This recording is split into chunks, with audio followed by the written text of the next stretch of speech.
بسم اللہ الرحمن الرحیم۔ اردو اسلامک ویورز السلام علیکم۔ جب جالوت نے طالوت کو جنگ کی دعوت دی تو اسے کہا تم میری طرف آؤ گے یا میں تمہاری طرف آؤں؟ طالوت نے اپنی فوجوں سے کہا اس کا چیلنج کون قبول کرتا ہے؟ اتنے میں حضرت داؤد علیہ السلام سامنے آئے اور جالوت کا مقابلہ کر کے اسے قتل کر دیا۔ لوگوں نے حضرت داؤد علیہ السلام کی بہادری سے متاثر ہو کر انہیں خوب عزت دی اور حضرت شمویل علیہ السلام کے بعد انہیں اپنا بادشاہ بنا لیا۔ اللہ تعالیٰ نے حضرت داؤد علیہ السلام کو نبوت عطا فرمائی۔ اس طرح نبوت اور حکومت ایک ہی فرد میں جمع ہو گئی۔ آپ علیہ السلام پہلے نبی ایک قبیلے کا اور بادشاہ دوسرے قبیلے کا ہوتا تھا، سوائے حضرت یوسف علیہ السلام کے۔ اللہ تعالیٰ نے حضرت داؤد علیہ السلام کو بہت سی نعمتوں سے نوازا تھا، جن میں سے حسن، صورت، سریلی آواز، اللہ تعالیٰ کی بہترین انداز میں عبادت، حتیٰ کہ پرندے اور پہاڑ بھی ان کے ساتھ ساتھ اللہ تعالیٰ کی تسبیح بیان کرتے تھے۔ اللہ رب العزت نے ان کے لیے لوہے کو بہت نرم بنا دیا تھا، جس سے وہ جو چیز بنانا چاہتے تھے بآسانی بنا لیا کرتے تھے۔ آپ علیہ السلام لوہے کی زرہ بنا کر فروخت کرتے اور اس سے اپنے خورد و نوش کا اہتمام کیا کرتے تھے۔ حضرت داؤد علیہ السلام پر بطور معجزہ زبور کی تلاوت کرنا بہت آسان بنا دیا گیا تھا۔ وہ اپنی سواری پر سوار ہونے کے لیے کسی آدمی کو زین کسنے کا حکم دیتے اور زین کی کسنے کی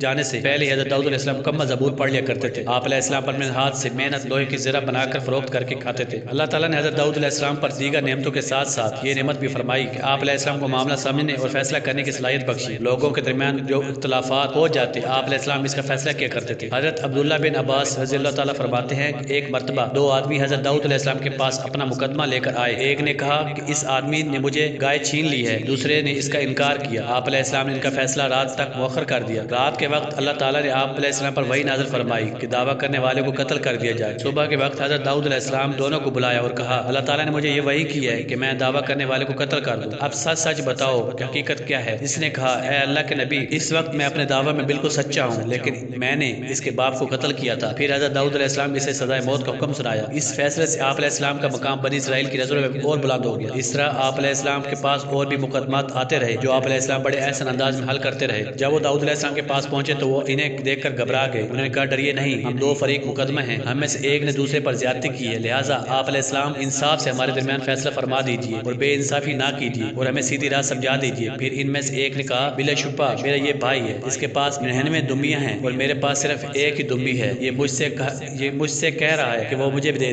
دے دو اور بات چیت میں اس نے مجھے دبا لیا ہے۔ داؤد علیہ السلام نے کہا اس نے تمہاری دمبی کو اپنی دمبیوں میں ملانے کا سوال کر کے تم پر ظلم کیا ہے، اور مل جل کر ساتھ رہنے والے اکثر ایک دوسرے پر زیادتی کرتے ہیں سوائے ان لوگوں کے جو ایماندار ہوں اور نیک عمل کرتے ہوں، ایسے لوگ بہت ہی کم ہوتے ہیں۔ یہ بات کہتے ہی داؤد علیہ السلام سمجھ گئے کہ ہم نے ان کی آزمائش کی ہے، چنانچہ وہ اپنے رب سے معافی مانگنے لگی اور سجدے میں گر گئے اور ہماری طرف پوری طرح رجوع کیا، بس ہم نے ان کی غلطی معاف فرما دی اور یقیناً وہ ہمارے نزدیک بڑے مرتبہ والے ہیں اور بہت ہی اچھے ٹھکانے والے ہیں۔ اللہ نے فرمایا اے داؤد، ہم نے تمہیں زمین میں خلیفہ بنایا، لہٰذا تم لوگوں کے درمیان انصاف کے ساتھ فیصلہ کرو اور اپنے نفسانی خواہش کی پیروی نہ کرو، ورنہ وہ خواہش نفس تمہیں اللہ کی راہ سے بھٹکا دے گی۔ یقیناً جو لوگ اللہ کی راہ سے بھٹک جاتے ہیں ان کے لیے سخت عذاب ہے، اس لیے انہوں نے حساب کے دن قیامت کو بلا دیا۔ حضرت داؤد علیہ السلام کی عمر اور وفات۔ جب اللہ تعالیٰ نے حضرت آدم علیہ السلام کو پیدا کیا، آپ علیہ السلام کی پوچھ سے آپ علیہ السلام کی اولاد کو نکالا۔ حضرت آدم علیہ السلام اپنی اولاد میں سے ایک آدمی کو بہت روشن چہرے والا پایا۔ اللہ تعالیٰ سے پوچھا اے میرے رب یہ کون ہے؟ اللہ تعالیٰ نے فرمایا یہ تمہارا بیٹا داؤد ہے۔ عرض کیا اس کی عمر کتنی ہے؟ اللہ تعالیٰ نے جواب دیا اس کی عمر 60 سال ہے۔ حضرت آدم علیہ السلام عرض کیا اے میرے رب اس کی عمر میں اضافہ فرما دیجیے۔ اللہ تعالیٰ نے فرمایا نہیں، البتہ آپ کی عمر